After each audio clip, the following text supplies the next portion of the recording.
We would do that, but his knees have packed it in and we can't anymore. I used to do ballroom dancing and I loved it. The number of people that have come through the club has been many thousands, and I'm talking about over a period of 50 odd years. It has always been a club where fellowship was always the main item that we wanted to get people to come out of their houses.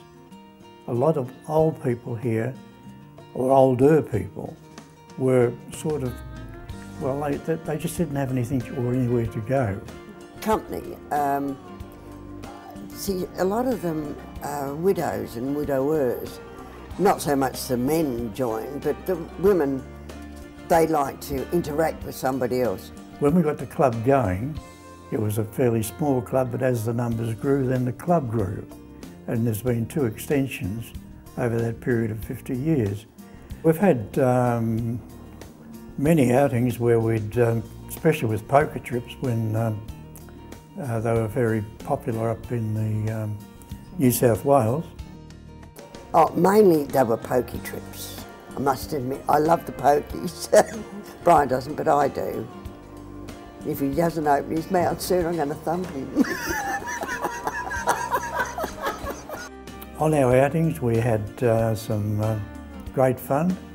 One of our members was a great maker of Irish cream, and she had a special brew, and when we're going for the outing, she'd always make sure that she had a few bottles of this to take away with her. We used to have a lot of fun on the trips, and it was a nice crowd, you know, a fun crowd. We'd all go back to this member's room, and she would open the bottles, and boy, did we have a good time. There was very little bum space left because everybody was trying to find a spot to sit down.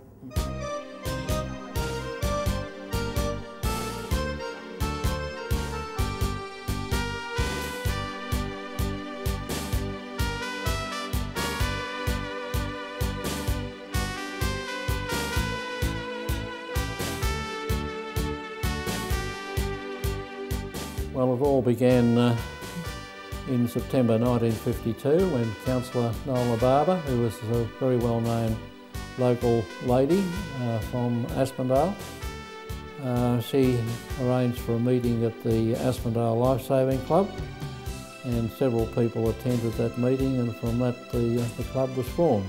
Very shortly after it was formed, in September 1952, they approached the council for land to build a clubhouse. Now, the land that they were suggesting was on Chelsea Park, which was land that was acquired by the former borough of Carrum from a Mrs Nicholson. Mrs Nicholson owned quite a lump of land in the area. In March '53, the club, which had got well underway with several activities, and they sought the council's support in applying for a grant of £2,000 from the Hospital and Charities Commission. In November 1954, the club registered with the Hospital and Charities Commission as the Chelsea Elderly Citizens Club. Now, in the following years, to '59, there was quite a deal of toing and froing, I'd call it, between the council and the club. Anyway, the council resolved to approve of the building being built. In June of that same year, 1959, the tender for £5,790 was accepted.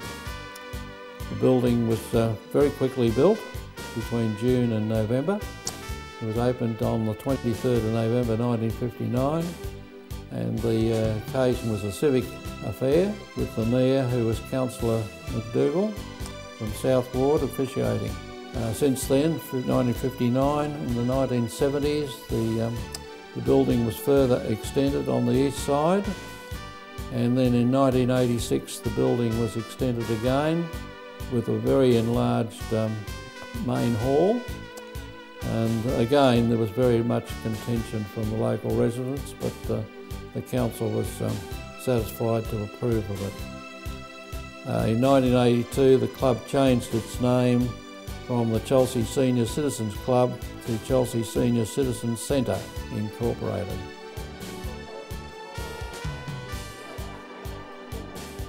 My name's Ruby McGrath and I'm President of the Chelsea Senior Citizens Club. I have been President for 14 years.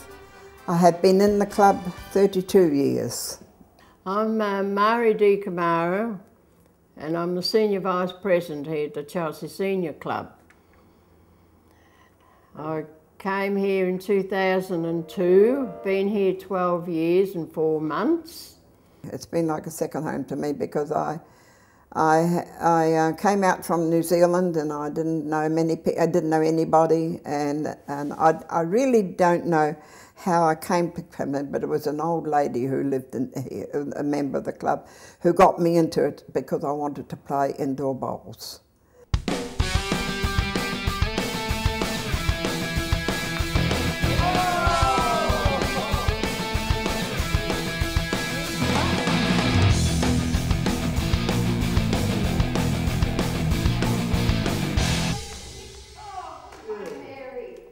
I started when I was 16, so I've been playing indoor bowls 61 years.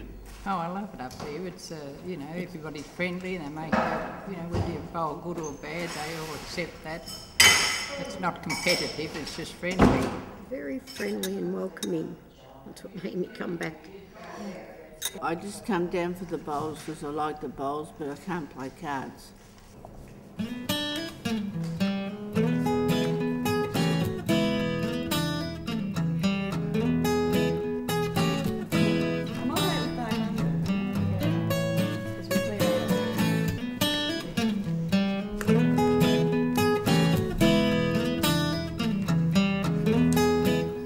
Somebody to talk to, abuse if you like, call them all sorts of names. It's not going to cost them a fortune and they're not going to win one either.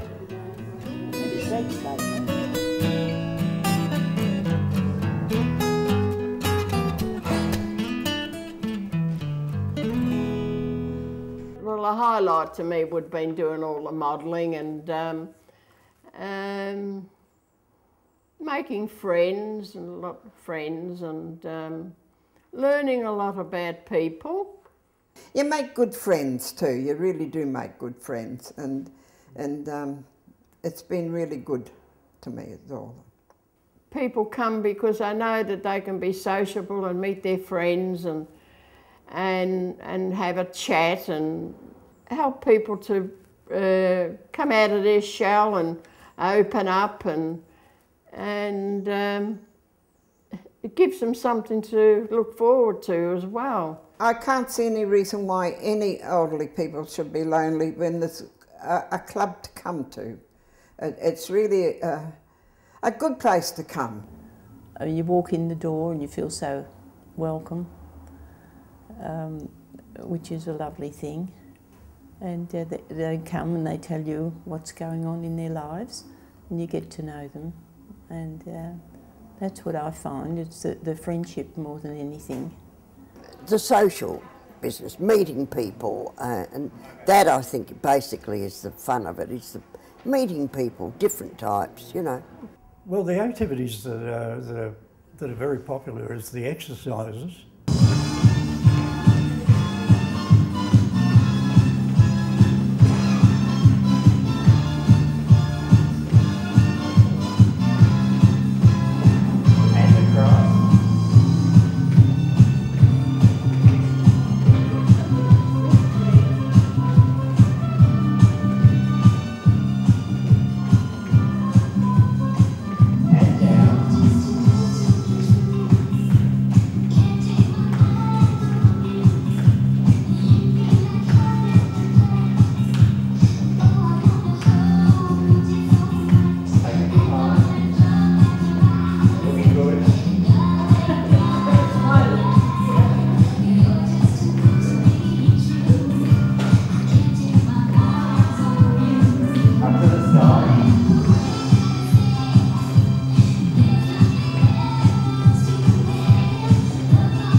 club actually, it succeeded because of its fellowship. We would quite often after activities sit down, have a cup of tea or a cup of coffee, biscuits. During the year, the club has been known to serve over 5,000 cups of tea and coffee, biscuits and milk, and that's a hell of a lot, but that just shows you the number of people that stayed on after the activities. They'd all come along, they'd have stalls right around the hall. Different people would bring their wares, and the seniors would have a trash and treasure. And then another lady had cakes, she made cakes for sale. And then we had afternoon tea, we had the sausage sizzle, and then all had a great friendship there.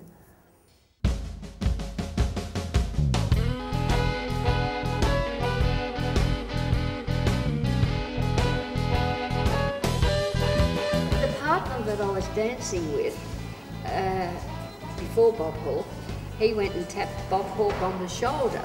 You know how that is to break in, and so he sort of pushed me into the limelight. When we were talking about the new building, I thought I heard them say they were going to have a sort of little lounge rooms. Do you know what I mean?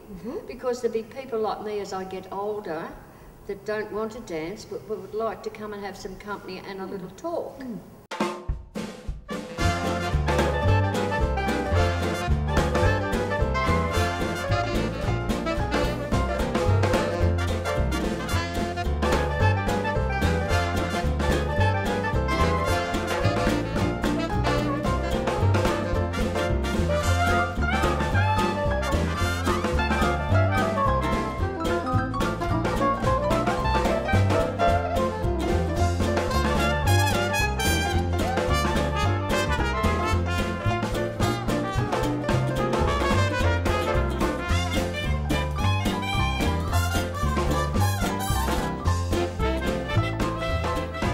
Christmas, yes, you have lovely big luncheons and Father Christmas, and we have lots of raffles and put on a lovely luncheon for everybody, for all the members.